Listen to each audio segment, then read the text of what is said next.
कोई क्लास हुई थी, उसमें हमने ये पढ़ा था, आपको स्क्रीन पे नजर आ रहा होगा। हमने पढ़ा था कि मेल्टिंग और बॉइलिंग के बारे में बात की थी कि जो मेल्टिंग बॉइलिंग है उसका क्या मतलब होता है। चेंज ऑफ स्टेट के दौरान टेम्परेचर जो है कांस्टेंट रहता है, ठीक है। लैटेंट हीट को डिफाइन किया था, उसके बाद स्पेसिफिक लैटेंट हीट को डिफाइन किया था, लैटेंट हीट ऑफ फ्यूजन को डिफाइन किया था, फिर specific latent heat of fusion को डिफाइन किया था, लैटेंट हीट ऑफ वेपराइजेशन को, उसके बाद specific latent heat of vaporisation को डिफाइन किया था। फिर मैंने स्पेसिफिक लैटेंट हीट के एक दो सवाल किए थे, फिर मैंने आपको एक्सप्लेन किया था कि जब टेम्परेचर चेंज होता है तो आप स्पेसिफिक हीट का फॉर्मूला इस्तेमाल करते हैं, और जब मेल्टिंग या फ्रीजिंग होती है तो specific latent heat of fusion का फॉर्मूला इस्तेमाल करते हैं, और जब बॉइलिंग या कंडेंसेशन हो रही होती है तो specific latent heat of vaporisation का फॉर्मूला इस्तेमाल करते हैं। फिर हमने एक दो क्वेश्चन भी किए थे, इसमें हमने देखा था कि कब आपको स्पेसिफिक हीट का फॉर्मूला लगाना है, कब आपको एलएफ का फॉर्मूला लगाना है, कब आपको एलबी का फॉर्मूला लगाना है। बाय द वे पीडीएफ आप लोगों के साथ शेयर कर दी थी मैंने, जो पीडीएफ आप लोग देख रहे हैं सामने।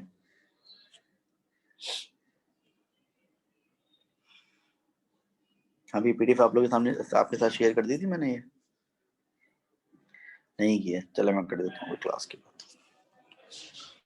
आज का काम जो हम शुरू करते हैं फिर।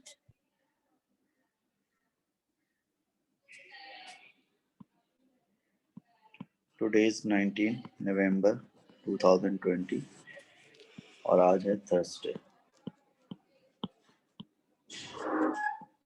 ठीक है। आज थर्सडे है। अब आज जो हम चीज करने जा रहे हैं वो चीज क्या कहलाती है, वो चीज कहलाती है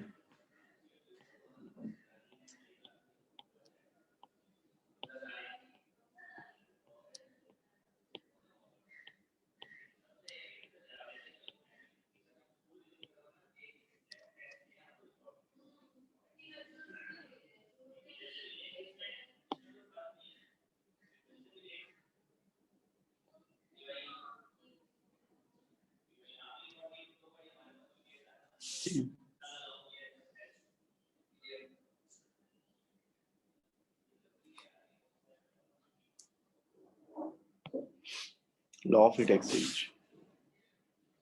लॉ ऑफ हीट एक्सचेंज के बारे में पहले लिख देता हूँ, फिर मैं आपको एक्सप्लेन करता हूँ।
ठीक है भाई, तो ये आपका जो है लॉ ऑफ हीट एक्सचेंज है, ठीक है। तो आपका लॉ ऑफ हीट एक्सचेंज क्या कहता है कि when two objects at different temperatures are brought in contact then transfer of heat takes place from hotter object to colder object until the temperature of both becomes equal.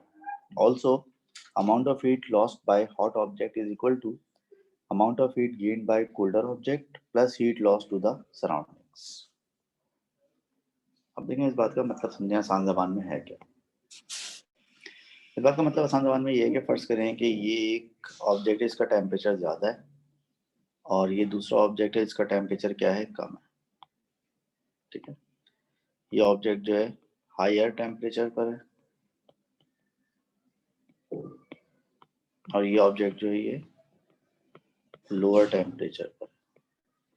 ठीक है, तो जब आप higher temperature lower temperature दोनों को जो है वो लेकर आते हैं कांटेक्ट में, तो ये हीट ट्रांसफर होती है। और हीट कहाँ से कहाँ ट्रांसफर होती है? हीट ट्रांसफर होती है from hotter object to colder object. और हीट जो ट्रांसफर होती है वो ट्रांसफर होती है from hotter object to colder object, heat transfer होती है। अभी ट्रांसफर ऑफ हीट जो है कब तक होता रहेगा? ये ट्रांसफर ऑफ हीट उस वक्त तक होता रहेगा जब तक कि जो ये हायर टेम्परेचर वाले ऑब्जेक्ट ठंडा होकर और लोअर टेम्परेचर वाला ऑब्जेक्ट गर्म होकर दोनों का टेम्परेचर बराबर ना हो जाए। मिसाल के अगर इसका टेम्परेचर इस वक्त 70 है, उसका टेम्परेचर अगर 40 है, तो उसका टेम्परेचर 40 से बढ़ता रहेगा, इसका 70 से कम होता रहेगा। और फिर 70 और 40 के बीच में कोई एक टेम्परेचर होगा और वो जरूरी है कि मिड हो। वो मिड भी हो सकता है, मिड से पहले भी हो सकता है, मिड के बाद भी हो सकता है, डिपेंड करेगा कि दोनों मटेरियल की स्पेसिफिक हीट क्या है, दोनों मटेरियल का मास क्या है, वगैरह वगैरह। लेकिन एक जगह ऐसी आएगी कि जब दोनों का टेम्परेचर जो है बराबर हो जाएगा। मिसाल अगर इसका टेम्परेचर 70 से कम होते थे 60 हो गया, उसका 40 से बढ़ते बढ़ते 60 हो गया। तो जब इसका टेम्परेचर कम होते होते और उसका टेम्परेचर बढ़ते बढ़ते जब दोनों टेम्परेचर बराबर हो जाएंगे, तो फिर क्या होगा? उस चीज़ को हम कहते हैं थर्मल इक्विलिब्रियम। और जब दोनों थर्मल इक्विलिब्रियम में आ जाएंगे तो फिर ट्रांसफर ऑफ हीट जो है वो रुक जाएगा। अब इस ट्रांसफर ऑफ हीट के दौरान जो आपका हॉट ऑब्जेक्ट है, इस हॉट ऑब्जेक्ट ने जितनी भी हीट जो है वो इस हॉट ऑब्जेक्ट ने जितनी भी हीट लूज की है वो बराबर होगी, किसके बराबर होगी? Amount of heat gained by colder object and heat loss to the surroundings. मिसाल के तौर पर इस ट्रांसफर हीट के दरमियान इसने हीट लूज की और इसने जो हीट लूज की वो कितनी हीट लूज की? ठीक है, इस ट्रांसफर हीट के दौरान फर्ज करेंगे इसने हीट लूज की और उसने हीट लूज की 2000 जूल हीट इसने लूज की मिसाल के तौर पर। ठीक है, और फर्स्ट 2000 में से 1800 जो है जूल इसमें चला गया, तो बाकी जो 200 जूल होगा वो कहाँ चला गया होगा? वो लॉस टू द सराउंडिंग्स हो गया होगा। ठीक है, तो हॉट ऑब्जेक्ट जो भी हीट लूज करता है उस हीट का एक हिस्सा जो है कोल्डर ऑब्जेक्ट में जाता है और एक हिस्सा जो उसका सराउंडिंग में चला जाता है। अब अगर फर्स्ट करेंगे मैं ये अज्यूम करूँ कि heat loss to the surrounding is negligible, यानी अगर मैं ये अज्यूम कर लूँ कि हीट जो है वो सराउंडिंग में जो आप लूज करेंगे वो नेग्लिजिबल होगी, तो अगर amount of heat loss to the surrounding is negligible तो फिर इसका मतलब क्या होगा? इसका मतलब होगा कि आप जितनी भी अमाउंट ऑफ हीट जो है वो हॉटर ऑब्जेक्ट से निकलेगा वो सारे का सारा किसमें जाएगा? वो कोल्डर ऑब्जेक्ट में जाएगा। तो इसका मतलब ये होगा कि amount of heat loss by जो हॉट ऑब्जेक्ट है वो बिल्कुल एग्जैक्टली बराबर होगा किसके? Amount of heat gain by colder object. ठीक है, उसके बराबर होगा बिल्कुल। अब इसकी जरा कुछ मिसालें दें। ठीक है, मिसालें देखने से पहले अब यही समझ लें आप कि हीट लॉस कब होती है और हीट गेन कब होती है। ठीक है, एग्जाम्पल्स करने से पहले, क्वेश्चंस करने से पहले ये समझ लें हीट लॉस कब होती है और हीट गेन कब होती है। देखिए, हीट जो है वो गेन कब होती है?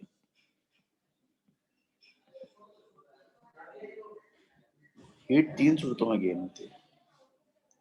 हीट तीन सूरतों में गेन होती है। पहली सूरत क्या है? When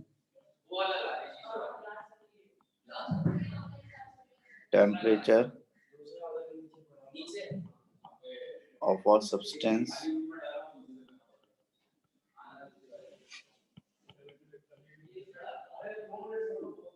increases।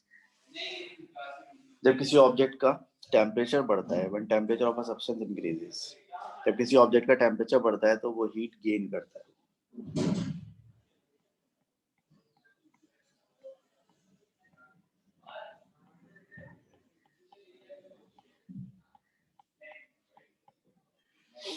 When a solid melts, जब एक सॉलिड मेल्ट होता है तो भी जो है वो हीट गेन करता है। तीसरी पॉसिबिलिटी क्या है?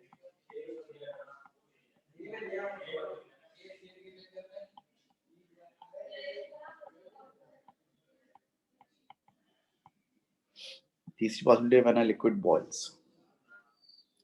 तो तीन सूरतों में हीट गेन होती है, when temperature of a substance increases, दूसरा when a solid melts, and तीसरा when a liquid boils.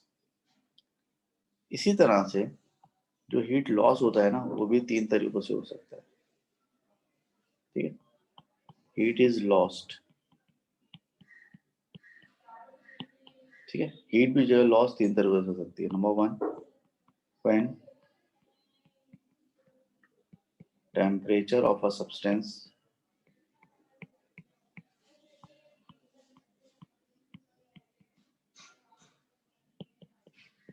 Decreases. जब किसी का टेम्परेचर डिक्रीज होता है तो वो हीट लूज करता है।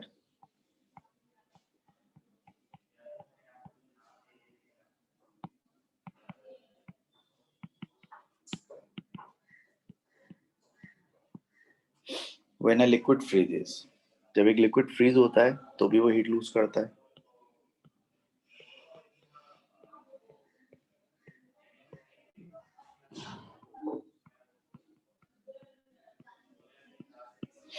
व्हेन अ गैस कंडेंसेस, जब एक गैस की कंडेंसेशन होती है, जब एक गैस कंडेंस करती है तो भी जो है वो हीट लॉस होता है।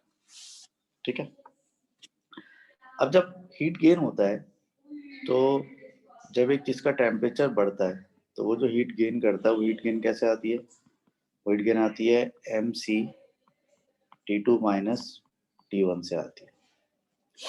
यानी किसी ऑब्जेक्ट का टेम्परेचर बढ़ रहा है तो वो कितनी हीट गेन कर रहा है? mc T2 - T1। यानी कि उस ऑब्जेक्ट का मास कितना है, उस ऑब्जेक्ट की स्पेसिफिक हीट कैपेसिटी कितनी है, उस ऑब्जेक्ट का इनिशियल टेम्परेचर कितना था, बाद में बढ़ के फाइनल टेम्परेचर कितना हो गया। क्योंकि जाहिर है जब उसका टेम्परेचर बढ़ रहा होगा तो फाइनल टेम्परेचर उसका ज्यादा होगा कंपेयर टू इनिशियल टेम्परेचर। और अब ऑब्जेक्ट के मास को, ऑब्जेक्ट की स्पेसिफिक हीट को मल्टीप्लाई कर दें इंक्रीजिंग टेम्परेचर से, तो हीट गेन निकल आएगा। ऐसे जब एक सॉलिड मेल्ट होता है, तो जब एक सॉलिड मेल्ट होता है तो वो कितनी हीट गेन करता है ड्यूरिंग मेल्टिंग? जब एक सॉलिड मेल्ट होता है तो वो हीट गेन करता है mLf। एम का मतलब है कि सॉलिड का कितना मास है मेल्ट हुआ, और एल एफ का मतलब है कि उसकी स्पेसिफिक लैटिनिटी ऑफ फ्यूजन कितनी है। ऐसे ही जब कोई लिक्विड बॉयल होता है, ऐसे जब कोई लिक्विड बॉयल होता है तो वो कितनी हीट गेन करता है? वो हीट गेन करता है mLb। यानी कि मास ऑफ लिक्विड जो कि बॉयल हुआ m, और उसकी जो स्पेसिफिक लैटिनिटी ऑफ वेपराइजेशन है वो कितनी है? Lb। तो हीट गेन कितना हो जाएगा? mLb हो जाएगा। सिमिलरली जब एक ऑब्जेक्ट हीट लूज करता है, जब उसका टेम्परेचर डिक्रीज होता है, वो हीट लूज करता है, तो वो हीट लॉस किसके बराबर होता है? वो हीट लॉस बराबर होता है mc T1 - T2।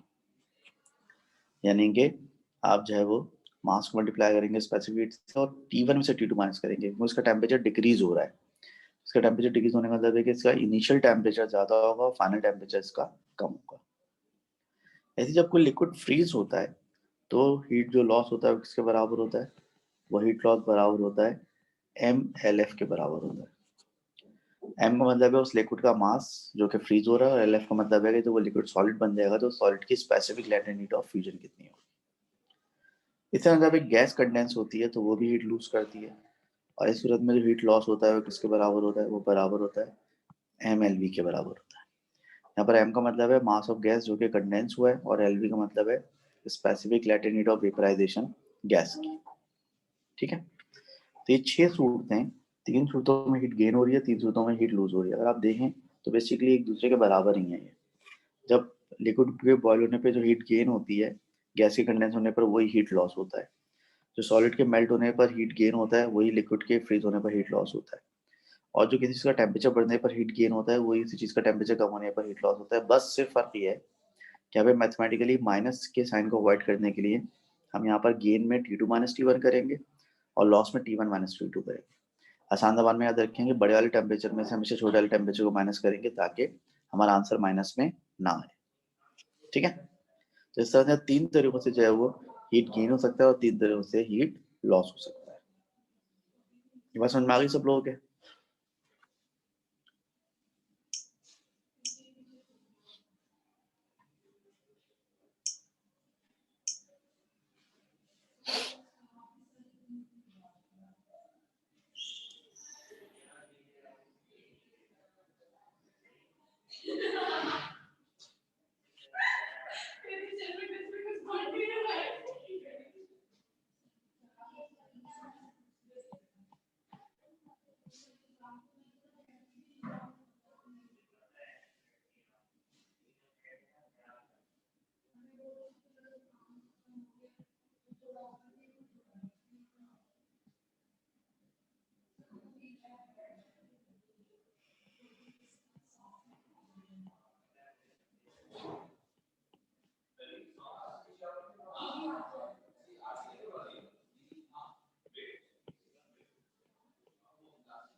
चलिए ये सवाल है। सवाल क्या है? Given 20 gram of liquid A at 12 degrees centigrade of specific 970 joule per kilogram per Kelvin is mixed with 42 gram of liquid B at 40 degrees centigrade of specific heat 1100 joule per kilogram per Kelvin. Then the temperature of mixture becomes steady at x degree centigrade. Find x. पहले मैं इस question को explain करता हूँ आपको। देखें, इसमें 20 ग्राम liquid A है, ठीक है। इसमें 20 ग्राम लिक्विड ए है, इसमें 42 ग्राम लिक्विड बी है, ठीक है। इसमें जो है टेम्परेचर इस वक्त है 12 डिग्री सेंटीग्रेड, इसमें जो टेम्परेचर तो है 40 डिग्री सेंटीग्रेड। हमने क्या किया, हमने दोनों को मिक्स कर दिया। मिक्स करने के बाद जो मिक्सचर बना दोनों का, उस मिक्सचर का टेम्परेचर कितना है, x डिग्री सेंटीग्रेड। तो आपको बताना है कि x डिग्री सेंटीग्रेड कितना है, ठीक है। अब देखिए इस सवाल में जो लिक्विड ए है, ये आपका कोल्ड ऑब्जेक्ट है या हॉटर ऑब्जेक्ट है? ये आपका कोल्डर ऑब्जेक्ट है, इसका टेम्परेचर कम है। और ये जो है, ये क्या है आपका, ये आपका हॉटर ऑब्जेक्ट है, इसका टेम्परेचर ज्यादा है, इसका टेम्परेचर ज्यादा है, ठीक है। तो ये वाला जो ऑब्जेक्ट है, it is going to lose the heat, तो ये हीट लूज करेगा, and it is going to gain the heat, और ये हीट गेन करेगा। अभी जो हीट लूज करेगा, इसलिए लूज करेगा कि जब इस 40 डिग्री सेंटीग्रेड टेम्परेचर वाले लिक्विड को आप 12 डिग्री सेंटीग्रेड वाले टेम्परेचर वाले लिक्विड से मिक्स करेंगे, तो टेम्परेचर 40 से कम होगा और 12 का टेम्परेचर जो है वो बढ़ेगा। तो चूंकि ये टेम्परेचर इसका डिक्रीज हो रहा है, इसलिए ये हीट लूज कर रहा है, और चूंकि इसका टेम्परेचर इंक्रीज होगा, इसलिए ये हीट गेन करेगा। अब लॉ ऑफ हीट एक्सचेंज के हिसाब से जो आपका हीट लॉस होता है वो किसके बराबर होता है, वो आपका हीट गेन के बराबर होता है, ठीक है। अब हीट लॉस के लिए फॉर्मूला क्या होता है?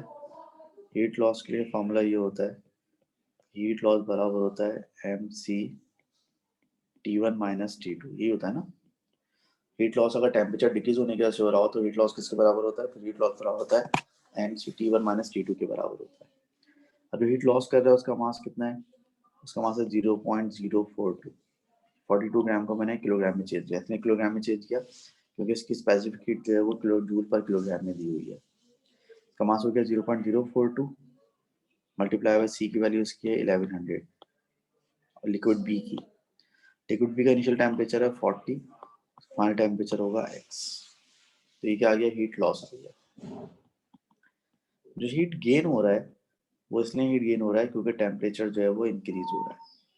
जब टेम्परेचर इंक्रीज होने की वजह से जब हीट गेन होता है, उसका फॉर्मूला होता है mc into bracket T2 minus T1। अब वो लिक्विड यानी कि लिक्विड ए जो कि हीट गेन कर रहा है, तो आपका लिक्विड ए जो कि हीट गेन कर रहा है उसका मास कितना है 20 ग्राम। इसको भी आपने किलोग्राम में चेंज किया 0.02 किलोग्राम में इसलिए चेंज किया क्योंकि आपको स्पेसिफिक जूल पर किलोग्राम में गिवन है। तो मास आपका 0.02 आ गया, और जो स्पेसिफिक हीट की वैल्यू है लिक्विड ए की वो कितनी दी हुई है आपको? आपको दी हुई है 970, ठीक है। उसके बाद फाइनल टेम्परेचर जो उसका हो जाएगा वो हो जाएगा x, और इनिशियल टेम्परेचर इसका था 12, ठीक है। फाइनल टेम्परेचर दोनों का ही x हो जाएगा ना, क्योंकि दोनों का जब फाइनल टेम्परेचर बराबर होगा तो लॉस ऑफ हीट फिर रुकेगा, तो लिहाजा ये आपका हो जाएगा x माइनस 12। अब आप हीट लॉस को हीट गेन से इक्वेट करें तो ये आपका हीट गेन है। हीट गेन कितना है? 0.02 multiply by 970 multiply by x minus 12 बराबर है 0.042 multiply by 1100 and multiply by 40 minus x, ठीक है। अब थोड़ी सी मैथमेटिक्स लगाएं जरा जल्दी से, शाबाश, और मुझे बताएं x का आंसर क्या है। मैथमेटिक्स लगाने का तरीका बताता हूँ। x माइनस 12 को यहाँ पे रखें, ठीक है, सब कुछ उठा के वहाँ ले जाएं तो जाएगा 0.042 into 1100 divide by 0.02 multiply by 970 into 40 minus x, ठीक है। इसको सॉल्व करें और एक्स को सब्जेक्ट बना के हमें बताएं एक्स कितना आ रहा है, जल्दी से शाबाश।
अभी क्या आंसर आ रहा है इससे?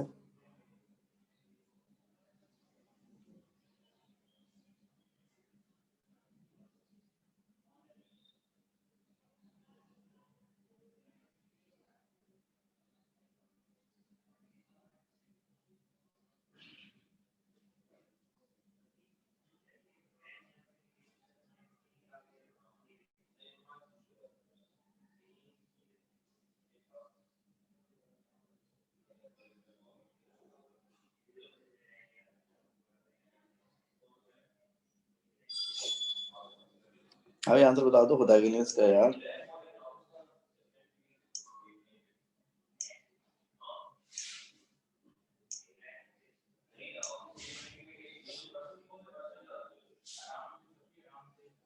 भाई सब लोग सो रहे हो क्या? बता दो ना इसका आंसर क्या आ रहा है इसका आंसर।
चलो देखिए, मैं शायद डिस्कनेक्ट हो गया था। तो मैं ये कह रहा हूँ कि आपका आंसर जो है, आपने एक ने मुझे 54 बताया आंसर और एक ने जो है मुझे वो 31 बताया है शायद। तो देखिए इसका आंसर 54 तो पॉसिबल नहीं है। 54 इसलिए पॉसिबल नहीं है क्योंकि एक ऑब्जेक्ट का टेम्परेचर 12 था, एक का 40 था। तो जब दोनों को मिक्स करेंगे तो टेम्परेचर उसके बीच में कुछ आना चाहिए ना। तो 54 तो इज नॉट पॉसिबल, 31.7 ही होगा फिर इसका आंसर।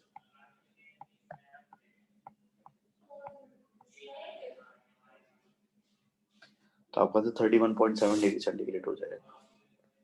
ठीक है, चलो इसी तरह का एक सवाल और करते हैं।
ऑलराइट, ये एक और सवाल है। इसमें करेंगे an ice cube of mass 25 gram at 0 degree centigrade is put into 420 gram of water at 45 degree centigrade. The ice melts and temperature of water is steady. Find the final temperature of water. यानी कि 25 gram ice जो कि 0 degree centigrade पर थी वो आपने 420 ग्राम पानी में डाल दी जो कि 45 डिग्री सेंटीग्रेड पर था। आइस पूरी मेल्ट हो गई, टेम्परेचर ऑफ वाटर जो है फिर वो कांस्टेंट हो गया। तो जो फाइनल टेम्परेचर ऑफ वाटर बताएं कितना होगा। जो आपको कांस्टेंट चाहिए होंगे वो specific latent heat of fusion of ice चाहिए होगी, क्योंकि आप समझ लें आपकी है 335 जूल पर ग्राम वैलेंस पर, और स्पेसिफिक हीट ऑफ वाटर आपको चाहिए होगी, उसको आप ले लें 4.2 जूल पर ग्राम पर केल्विन। ठीक है, तो चलें सवाल को सॉल्व करें जल्दी से फटाफट। शाबाश, 5 मिनट 4 मिनट देना आप लोगों को, 4 मिनट के अंदर इस सवाल को सॉल्व करें जल्दी से।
कोई आंसर आया इसका?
कुछ आंसर आया नहीं आया भाई?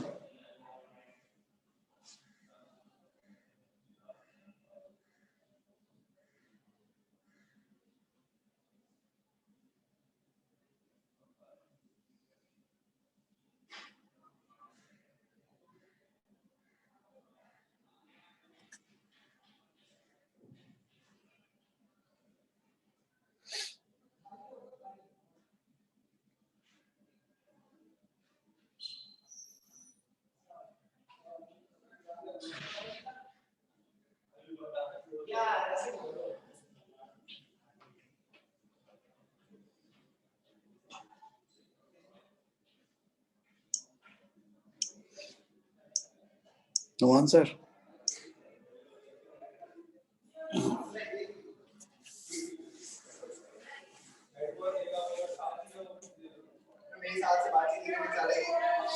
देखिए बात ये है कि यहाँ पर जो है वो एक आइस क्यूब है आपका बेचारा 0 डिग्री सेंटीग्रेड। कितने आइस है? 25 ग्राम आइस है। और यहाँ पे वाटर है आपके पास, और वाटर कितना है आपके पास? 420 ग्राम वाटर है। उसका टेम्परेचर कितना? उसका टेम्परेचर है 45 डिग्री सेंटीग्रेड। ठीक है। अब कॉमन सेंस की बात है कि ये जो है हमारा हॉट ऑब्जेक्ट है और ये जो आइस है हमारी, ये क्या है? आइस हमारी कोल्ड ऑब्जेक्ट है। वाटर हमारा हॉट ऑब्जेक्ट है और आइस जो है हमारी कोल्ड ऑब्जेक्ट है। ठीक है। अब क्या होगा? अब ये होगा कि ये हीट लूज करेगा। अभी जो हीट लूज करेगा इसलिए लूज करेगा, इसका टेम्परेचर 45 से कम होकर 40 होगा, 35 होगा, यानी कम होगा इसका टेम्परेचर। जब टेम्परेचर कम होने से हीट लॉस होती है तो किसके बराबर होती है? बराबर होती है MC T1 माइनस T2 के बराबर होती है। यहाँ पे मास ऑफ वाटर कितना है? 420 gram. Specific heat of water is 4.2। Initial temperature of water is 45। Final temperature of water is X, जो कि हमें मालूम करना है। तो ये तो हीट लॉस हो गया। यहाँ पर आइस जो हीट गेन करेगी। अब जब आइस पहले हीट गेन करेगी तो हीट गेन करने से क्या होगा? आइस मेल्ट होगी।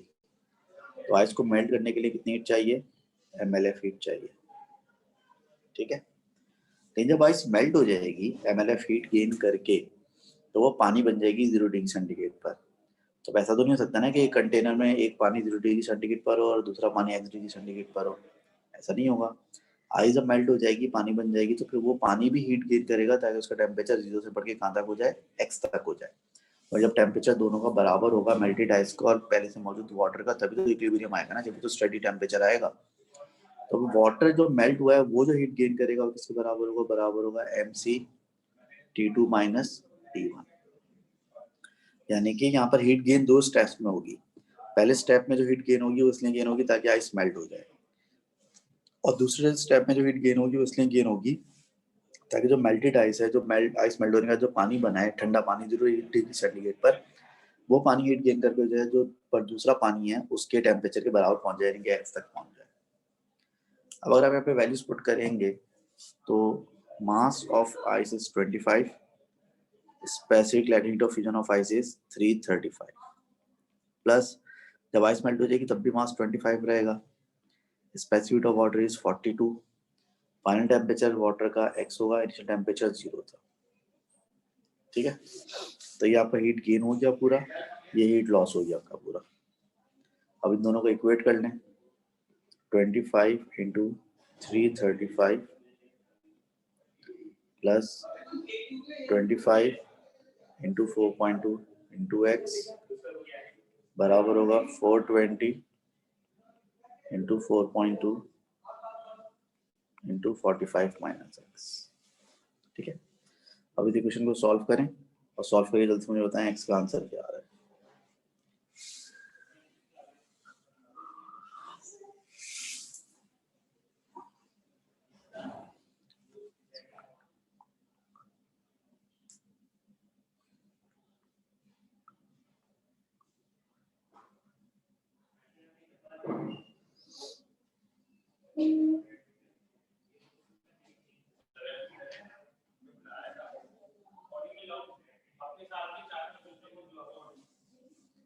आगे जल्दी से बताओ क्या आंसर आ रहा है इसका।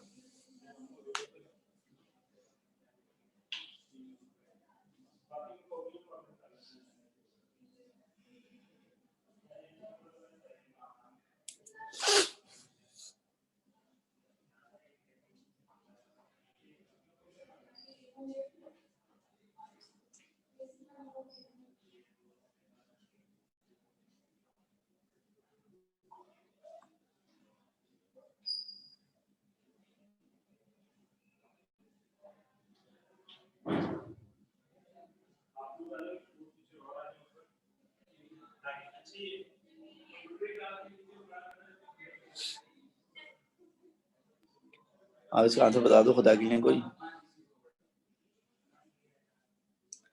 चलिए इसका आंसर आप लोग निकालें, जो भी आंसर है लिखिएगा। कल इंशाअल्लाह फिर इसको हम जो है कंटिन्यू करेंगे और कल इंशाअल्लाह इसकी वर्कशीट भी सॉल्व करने की कोशिश करेंगे। कल तो आपकी डबल क्लास है ना, 8 से 9 भी क्लास है आप लोगों की, और फिर जो है वो 10 से 11 भी क्लास है आप लोगों की। तो कल की क्लास में इंशाअल्लाह ताला फिर इस टॉपिक को हम कंटिन्यू करते हैं। ये एक्स का आंसर निकाल के रखिएगा, PDF में अभी दोपहर तक शेयर करता हूँ आपसे, ज़रा ये अपलोड हो जाए, ड्रॉप बॉक्स पे सेव हो जाए, फिर मैं इसको इंशाअल्लाह शेयर करता हूँ।